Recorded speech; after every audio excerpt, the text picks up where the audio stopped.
आङो माने एबसुआवनो थानानै जाथिनि जोंनि समाजनि जोंनि फरायसाफोरनि जोंनि लाइमोनफोरनि खामानि मावनो थाखाय आङो अरायसम रेडि जानानै दङ। मैया मोनाबिलि समाव एनबि निउस मोनसे खौरां बिजोङाव जोंनि तामुलपुर जिल्लानि सिङाव थानाय गासै मोनबा बिटिसि समस्तिनि बिजाथि नागिरग्रा बिथांफोरनि माने बिथांमोननि मुं फारिलाइ एनबि निउसाव सार्भे खालामनानै बिथांमोना दिहुननायनि उनाव फोसावदों आरो बे फोसावनायाव माने 29 नं सुक्लाय सेरफां समस्तियावहाय माने इउपिपिएल नि माने बिजाथि नागिरगिरि हिसाबै प्रदीप नार्जारी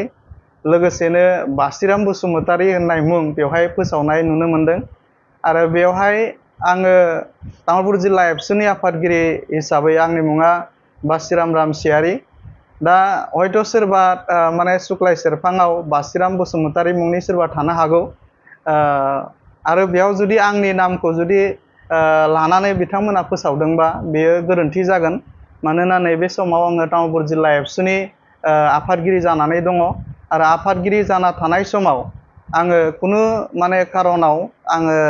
बबेबा मोनसे राजखान्थि दोलोनि आं बिजाथि आङो नागिरनो हाया आरो दा नैबे समाव एबसुआव खुनु बेबायदि राजखान्थिनि एजेन्डा दुलाराय बर' फरायसा आफादाव बेबायदि गैया। ओंखायनो आङो तामुलपुर जिल्ला दुलाराय बर' फरायसा आफादनि आफादगिरि हिसाबै आङो खावलायगोन जे जाय बिजोङा दिनै आंनि मुंखौ बिथांमोना फोसावदों दा बे फोसावनाया हयथ' आंनाव खुनु सोंनायबो जायाखै, बिथांमोना आंनाव कलबो खालामाखै, अभार टेलिफनबो रायलायनाय जायाखै, आंखौ लोगो हमनानैबो रायलायनाय जायाखै। हयथ' बिथांमोना सार्भे खालामनाय समाव सोरबा माने आंखौ मोजां मोननाय बबेबा सोरबा बेक्तिनाव हयथ' बिथांमोना सोंफ्लांदों जानांगौ आरो बे सोंनायाव हयथ' आंनि मुंखौ लादों जानांगौ।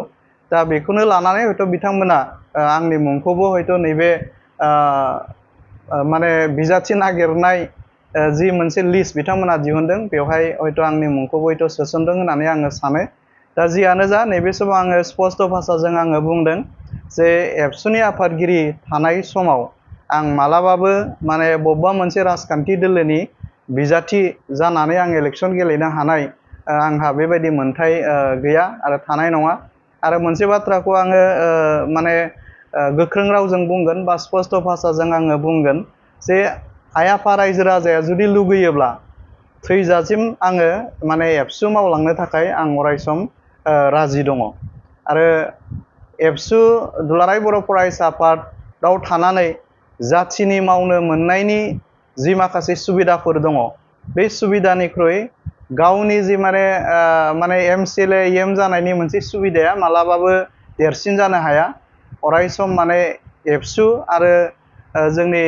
हारिया अरायसम माने देरसिन। दा ओंखायनो आं एबसुनि आफादगिरि हिसाबै तामुलपुर जिल्ला एबसुनि आङो माने एबसुआवनो थानानै जाथिनि जोंनि समाजनि जोंनि फरायसाफोरनि जोंनि लाइमोनफोरनि खामानि मावनो थाखाय आङो अरायसम रेडि जानानै दङ आरो अरायसम आङो खामानि मावलांनो थाखाय थाग थियारि जानानै दङ।